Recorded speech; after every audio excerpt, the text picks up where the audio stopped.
seat, yep.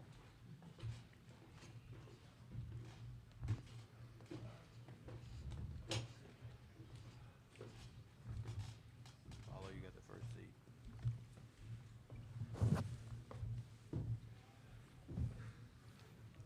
All right, welcome to our press conference for the Duke student athletes. Reminder to state your name and your affiliation when you're asking a question, and please ask your question to a specific player. Floor is open for questions. Steve in front. Thanks, Steve Wiseman, News and Observer. Wendell, how you feeling today? How's the hip doing? How'd you feel out there on the court? I'm doing really well, actually. I've been getting treatment all night this morning. I got a chance to get warmed up, get some shots up, so definitely feeling a lot better. Front on the left. Hey guys, Luke DeCock from the News and Observer. I'm actually going to violate Tim's instructions here and ask each of you guys to answer this question, and it is, one of your coach's favorite words is verve. What does verve mean to you guys when he says it? Never heard that. He hasn't said that one. What about spurt? Spurt? Spurt? Yeah. No? And he's got a completely different vocabulary. He's definitely saying. He talks a different language to the players, I guess. Over here in the middle. What is it? How do you spell it? Nick Mantis, WLNS in Lansing. Guys, head coach Tom Izzo likes to say that his guys are hard to scout because any night anybody can get hot, like Joey Hauser did last night. He had 27 points in tying his career high. So for you guys, what you've seen already, what's it been like for you guys to scout them? Mark, why don't you take that? I mean, with that, obviously, they're a talented team. We still do our scouting. We do prepare. We know that they have a bunch of players that are capable of, playing really well any given night. But, yeah, we're up for the challenge. We're ready for the opportunity. We'll be ready to go. Back right. Mike Toper with Spectrum News out of Raleigh. Go over to Jeremy, I suppose. Coach talked about not having a lot of fanfare as the game started yesterday, but by halftime, I mean, you guys had a huge contingent of Duke fans. What did that mean for you guys to hear that support as the game went on? And I'm sure we can probably expect more tomorrow. Yeah, for sure. Duke fans, they always show love, whether home or away. They're always showing love. We love the support from them all season. So, I knew what to expect coming to the NCAA tournament. They were going to show love and support us all the time. In the back. Hey, Brenda Marks from The Athletic. Question for Jeremy and Wendell. Nolan had mentioned before, when you guys finished the regular season, when you're going up to Brooklyn, the importance of guards in March and how that much means to winning. Has he continued to impress that on you guys, and how has he done so, and how have you sort of taken that to heart? Jeremy? Yeah, for sure. That's definitely been a big topic for us. Me and Wendell, just the guards presence. Because to win big, you're gonna have good guards and to control the game and not turn it over, and to get it inside to these two guys. So I mean, the guard play is important, and I mean that's what we've been harping on for this last run. Wendell? Yeah, I mean, really second that. I mean, kind of starts with us as guards because we kind of have the ball up top the most. So it's really our job to lead the offense and lead the way defensively because we're also picking up their ball handler. And then again, to get the ball into these guys, and I mean, they make good things happen when they get it. Aaron Beard? Aaron Beard with the AP. Jeremy, Mark, Wendell, whoever wants to take this. You guys did see Michigan State last year as not an unfamiliar team for Duke. What were your recollections, not necessarily of the game itself, but what it's like matching up with a Tom Izzo team that now that you've experienced it before? Mark, you want to start with that? Yeah. Obviously, well-coached team, physical team. They play in the Big Ten. It's a lot of physicality in the Big Ten. They're going to play hard, play fast. They're going to try and get out in transition, that sort of stuff. Wendell, you want to comment on Michigan State? So this is actually my third time playing them. I was able to play my freshman year as well. So I'm 1-1 against them. Both games have been hard-fought battles. So definitely looking forward to another one tomorrow. Front, Steve. Hey, Jeremy, I wanted to ask you about getting back in the starting lineup last night. I know you've been in and out of the lineup a couple times. What's been your mental approach here lately to keep on an even keel, I guess, and what did it mean to you that Coach put you back in the lineup, played you that many minutes last night? Just the biggest thing for me is just keeping that same confidence and consistency, and the hard work. That's the biggest key. Just stay level-headed. Don't get too big when stuff's going your way. Don't get too down when stuff's not going your way. Just stay consistent. And I know the coaches and all the players have trusted me. So I mean, that's it. Back row.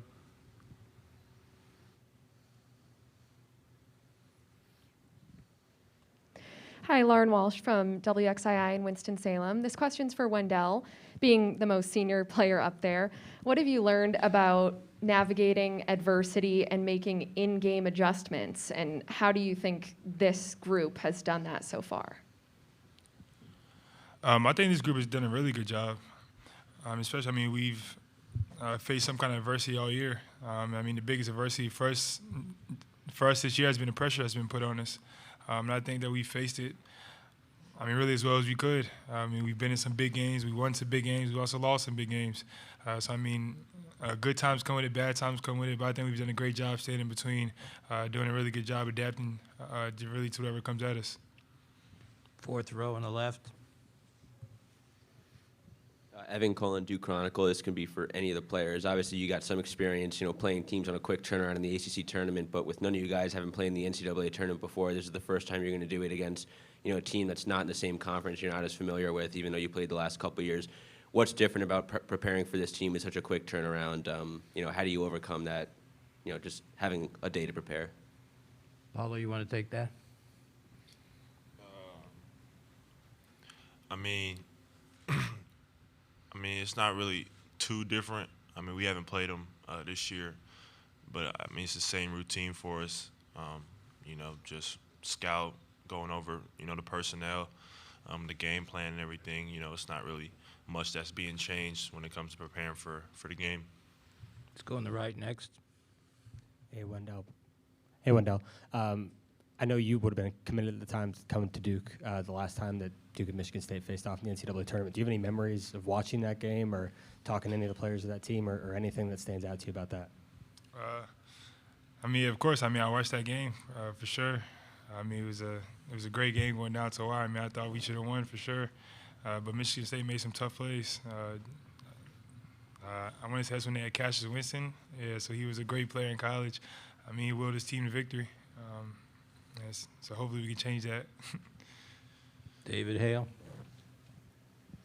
This question is any of you can answer, but for Wendell in particular, you kind of talk about some of the pressures and the stuff that you've had to deal with this year. I know a good portion of that comes from just the sort of legacy of Coach K's last season and the final chapters that you guys are writing. You talked earlier this week about the NCAA tournament being about you guys, but here we are with the narrative is going to be probably again about Coach K and Tom Izzo facing off. Is it harder for you to kind of set all that aside, or do you sort of embrace like, all right, it's another one for us to go out and try to give one to Coach K in a big moment? I mean, really for us, it's been like that all year. I mean, every game we played has been a coach's last something. So we kind of been able to adapt to it. And we use it as kind of like motivation for us. Because like we said, we always want to go out and do it for Coach, send him out on a high note, but at the same time, this is our season as well, too. I mean, Coach will tell you guys, he's probably told you guys before, he doesn't even like the spotlight on him like that. He likes to be all about us. So we're all in this together. So we're going to make it about us and Coach. David Thompson, USA Today Network. This question's for Paulo. A win tomorrow takes you guys to San Francisco. What would it mean for you to be able to go back to the West Coast and play close to home? And do you think you kind of would have a large contingent of family and friends who could come to those games?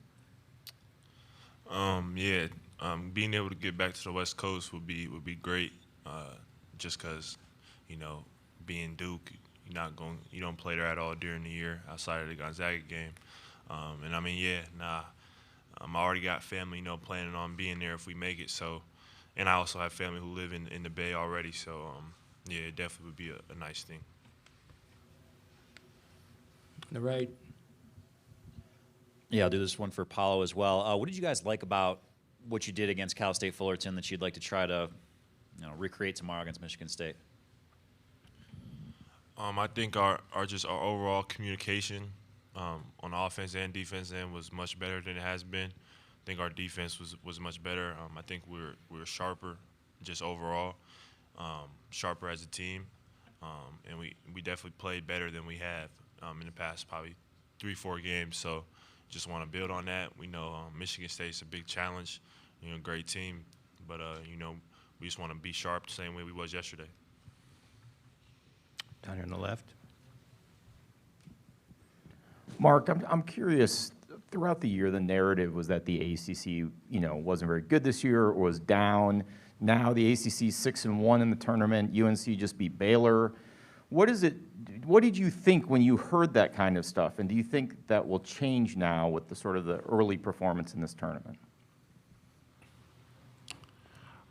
I think for any conference that does well in the tournament, you can always say they're a lot better when they win. As far as ACC is concerned, we knew every game we played was going to be tough. Obviously, every game is a different challenge. Every team has different skills, different talents. But, yeah, obviously, I thought the ACC was pretty good. And I think, people are starting to see that a little bit more with the tournament going well. But I wouldn't just say that's like the ACC this year. I think that happens every year. Just a team that does, a conference in particular that does well in the tournament always gets a little bit more love. Second row. This could be for anybody. You were mentioning just the toughness and the mindset that you face when you go up against not just a Big Ten team, but a Michigan State team. But from what you've seen so far, what type of challenges stood out on film that you say, okay, we got to be ready for this guy or this situation? Jeremy, you want to take that? Some of the good stuff they do, just they get out in transition a lot. They're real physical, real big. We saw it last year. Me, Mark, and Dale saw it last year. They're real physical. So we just got to match that intensity, match their hunger, and come out with a big win tomorrow. Anybody else for the players, student athletes in the front? This question is for both Mark and Wendell. You talked a little bit earlier about the previous meetings with Michigan State a year ago. How have, from Wendell's perspective, Michigan State's guards changed? And for Mark, how has their big changed in a year?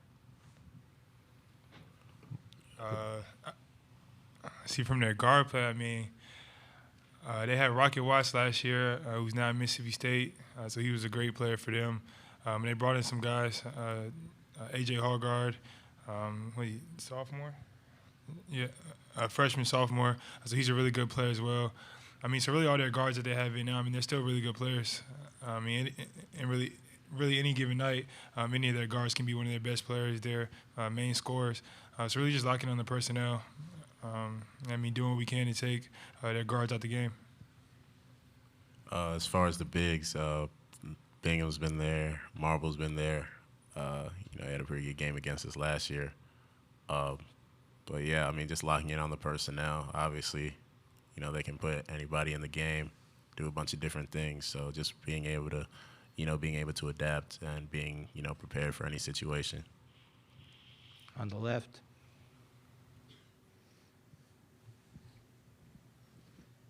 Coach K has been adamant the last couple weeks that the NCAA tournament's a new season. Everyone starts 0-0. I'm just wondering is there anything specific in practice or in team meetings and stuff that he tries to, drill into you guys that he does to try to implement that into his team? Wendell, Really the biggest thing is that every game is a championship game for us. So it has to be championship level talk, championship level effort, championship level emotion. It's just everything we do. Because it's really one game. If we don't do what we need to do for one game, it could be our last game. None of us want that. So, like I said, every time out has to be a championship level game. Really in all aspects of it. All right, we'll let the players, student athletes go. Thank you very much. We'll have Coach Krzyzewski in a couple minutes.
All right, reminder to state your affiliation and your name when you ask a question. We'll start off with Coach making an open statement, and then we'll take questions. Yeah, well, we're excited to be advancing, and all our guys are going to be ready to play. So that's the main thing. Question on the right. Matt Norlander, CBS Sports. Tom Izzo has a 79% win percentage when playing on a one-day turnaround in his NCAA tournament history, be it second round, Elite Eight, or championship game. From what you know about Tom and him as a coach, how do you account for that? How do you think he's been that successful? Because he rates at the top in the history of the tournament. Yeah, because he's really good. And he's got a program, and his kids believe in what they do. And they play not just good X and O basketball, but they play with great heart. And his preparation, they pretty much stayed the same. They had some nuances, but they basically stick to three things. Solid defense, great transition offense, and offensive rebounding. And those are the staples of his program, and all three require hard work and commitment. So you do that, he gets good players just like we do, and they're going to win a heck of a lot more than they lose. Mike, on the right. Yeah, Mike, that's true of his second game turnarounds, but it hasn't been true against you. You won, I believe, 9 in a row before he got the last couple. Can you explain what you guys have been able to be successful at when you played them prior to the last couple? Probably we had Grant Hill or Reddick, or I don't think there's any secret sauce. And I'm not that big on coach versus coach records. Maybe in the NFL where you have the same players a lot of times, or that's not ever been a stat that's been of interest to me.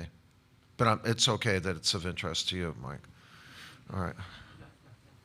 Over here.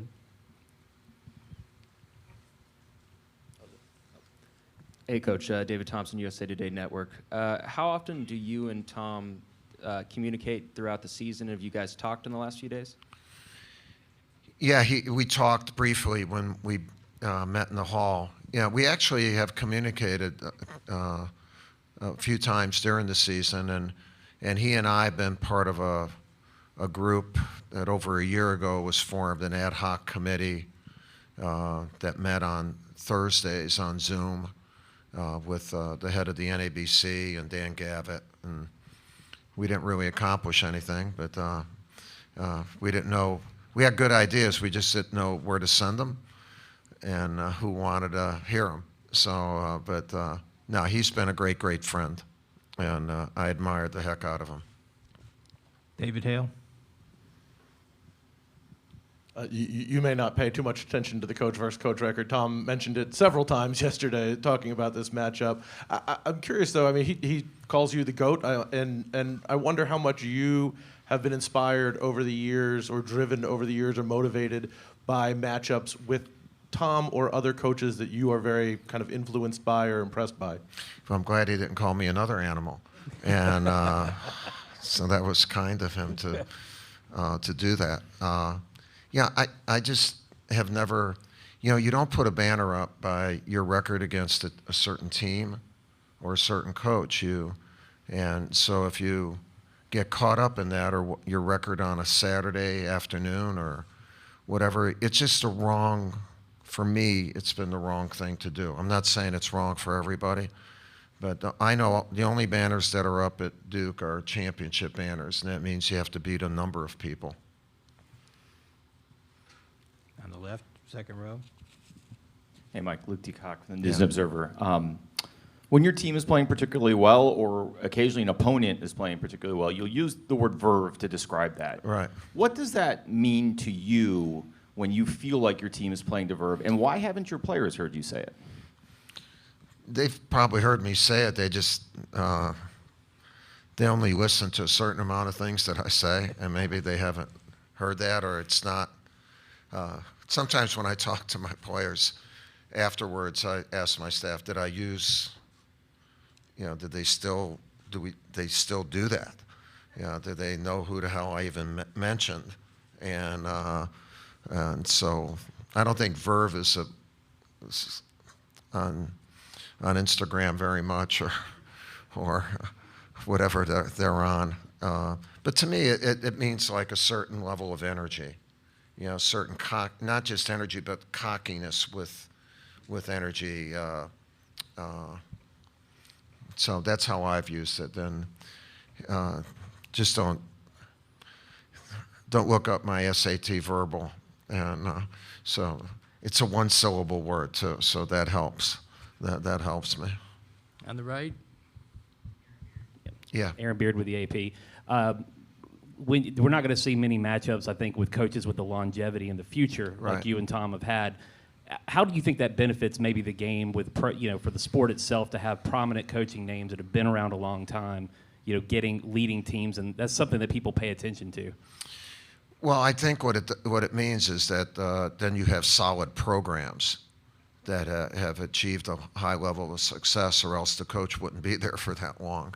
And I would hope that, especially as people, whoever's looking at the future of our game and the future of college sports, would try to get the veteran coaches of whether it be women's basketball, men's basketball, especially the two of us together, to take a look at the world of basketball on the collegiate level and share ideas, share what we think might be good for this a new structure, and how the young men and women who are playing the game would benefit from that.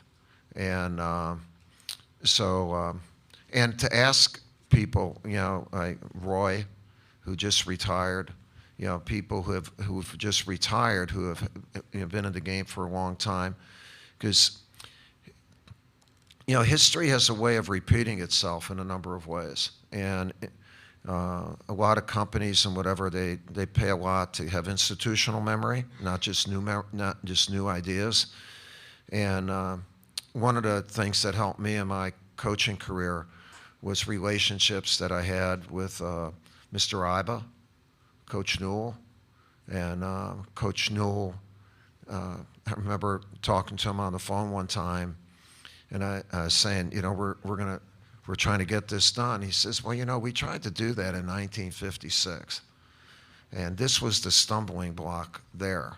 And I said, that stumbling block is the same one right now, and that would, I think, give a greater in-depth look at our game and how it might be able to advance and stay with the stature that it has, and maybe increase. Center. Chris Solari, Detroit Free Press. Mike, this will be the 6th straight year you've faced MSU, and I think the 11th time since 2010. Yeah, you mentioned quite a lot. Yeah, I mean, you usually don't see that out of conference. No. But when you talk about the nuances with Tom's program, what are some of them that maybe you've seen evolve over that time, and what is maybe different about this team than the last 2 or 3 that you played? Well, I think they're very similar, really, to the last few, because of the 3 things I mentioned, before. One of the main things I've been impressed with Tom and his program is the loyalty of his players and his commitment to his players while they're there and afterwards. And that's a beautiful thing to see. And I've had an opportunity to coach a couple of them in international competition, and they add, besides verve, they add personality and substance. His program is very substantive, and it's not just while the guys are there. Steve. Steve Wiseman, News and Observer. I want to ask you about Jeremy Roach, who has been in the starting lineup some, come off the bench other times, always been an important part of your team, but you put him back in the lineup last night. He played Right. a lot of minutes. What was decision behind that, and did he give you what you were looking for? Yeah, well, he's been playing well. Yeah, look, when you have not just young players, but older players, sometimes you start another shortstop, just it's a long season. And Jeremy played great when Trevor was out. He's played really well the whole season. When he came back, I thought his assists in that, it was more even, assist and turnover. And then we tried something a little bit different with Trev up on top, and that didn't go as well. And we weren't able to put pressure on the ball as well. And so during this week, we just made that change. And I've talked to our guys on the perimeter. It doesn't matter who's starting. Especially those 4 kids are going to get starters minutes.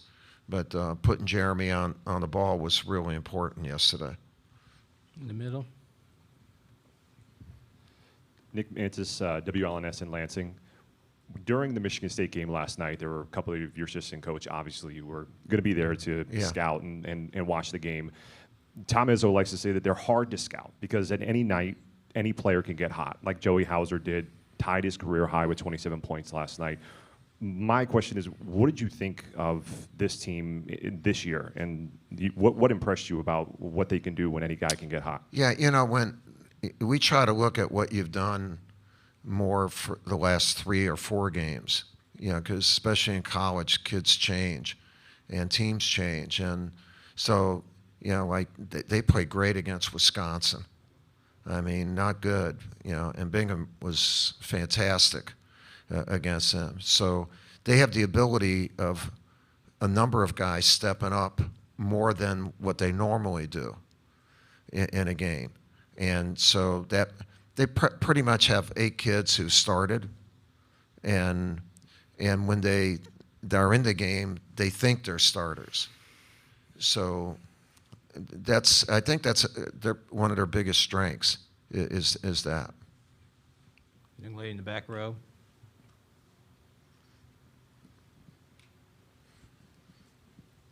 Lauren Walsh with WXII in Winston-Salem. What is the benefit, if any, to the late season losses to Carolina and Virginia Tech and ensuing lessons, if there were some? Yeah, well, I think whether they're wins or losses, you just try to learn from every game you're in. And so if there's not a benefit from a win and a loss, then I don't think you're doing a good job, because you need to learn from both. The benefit from a win might be you find something new that's worked for your team. Benefit from the loss is, you find some things that aren't working and you make some changes, or somebody who does something against you that shows a weakness that hasn't been shown before. And it all culminates in this tournament, because then you don't have a chance to learn from your losses anymore. The season's over. So, no, I've tried to do that most of my career in that regard. Ian O'Connor with the New York Post. If I could take you back a few years, Mike, to your first head coaching victory over Lehigh. If somebody told you that night that someday you'd have a chance to coach for number 1,200 tomorrow, what would you have thought? Well, we played pretty good defense that night, 29 points. So I was hoping that they would all be that way, but we didn't finish 500 that year. No, Ian, it's this whole thing has been like a crazy good thing for me, and I've been really lucky. And a big part of it is being at 2 great institutions, the United States Military Academy, my alma mater, and to be at Duke for 42 years. And my first 8 years, we were 111 and 106 in my first 8 years. That's 5 at West Point and 3 at Duke. And I've learned a lot during that time. And then I was able to get a higher level of talent to be able to teach. And pretty much I've been able to do that again and again. And that's made me better. But it also has given me an opportunity to think how to use that talent in different ways. And I love that. Especially the last decade, every team's different.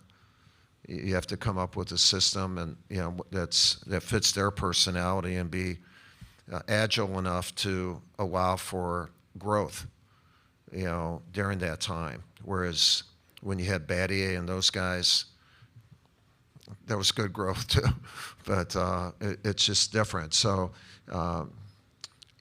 it's just been, I've been the luckiest guy. I know that, and I thank God for it. On the right. Paul Meyerberg with USA Today. Part of your legacy is in the number of former players and assistants who have gone on to become head coaches in their own right. When you look at your coaching tree, what are the lessons, or maybe what is the one lesson that you hope these coaches have taken from their time at Duke and translated into their own career? Yeah, well, the main thing is just for them to be their own guy. Again, I'll take you back to, like, one time I was at a meal, and two of the small meal, but two of the coaches were Mr. Iba and Coach Newell. And I was a young coach, and they gave me great advice. They said, if there are things that you like that we've done, do them, but be you. Take good lessons from a number of people, but don't try to be anyone else. And every one of my assistants that's gone on, just tell them, like, just follow your instincts. That's what I'm telling John Shire as he's putting his program together during this year. Like, you have great ideas. You have great ideas. Like, follow them, and it'll all be yours real short, and in short time. And that's the thing that I've loved in it, and watching them do their thing. On the right.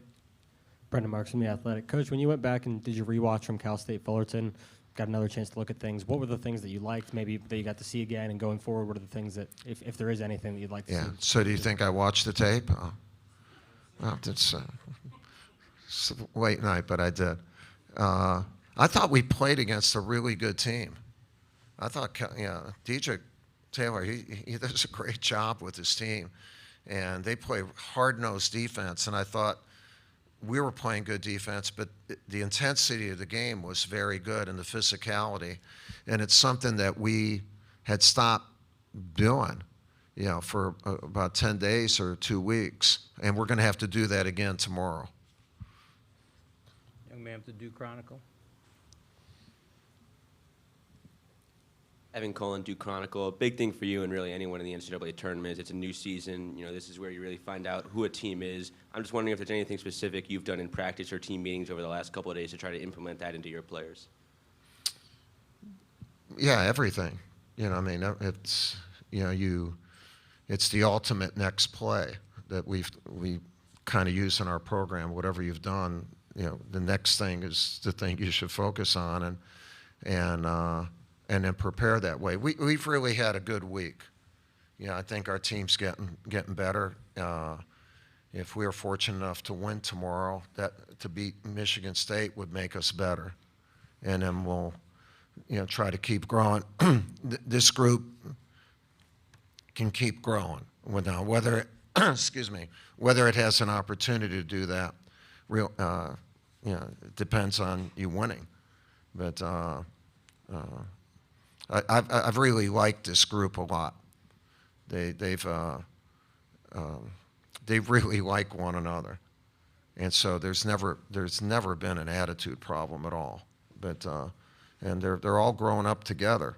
So hopefully we get a chance to grow up some more. In the middle. Yeah. You'll be next. Ryan Black with the Lansing State Journal. Mike, last night your players were asked multiple questions about, where this team is in terms of its potential, and you just kind of mentioned hopefully we'll have the chance to keep growing. So 35 games into your season, how close or far away do you think this team is from where you think it should be potential-wise? Yeah, I never put a level on my team of where it should be. You're constantly, for me, you're constantly running motion offense, making reads on where your group is, and you hope to be in a better place than you were the week before. And and then things can happen. You can be hit with COVID. You can be hit with an injury, and and then you have to adapt along the way.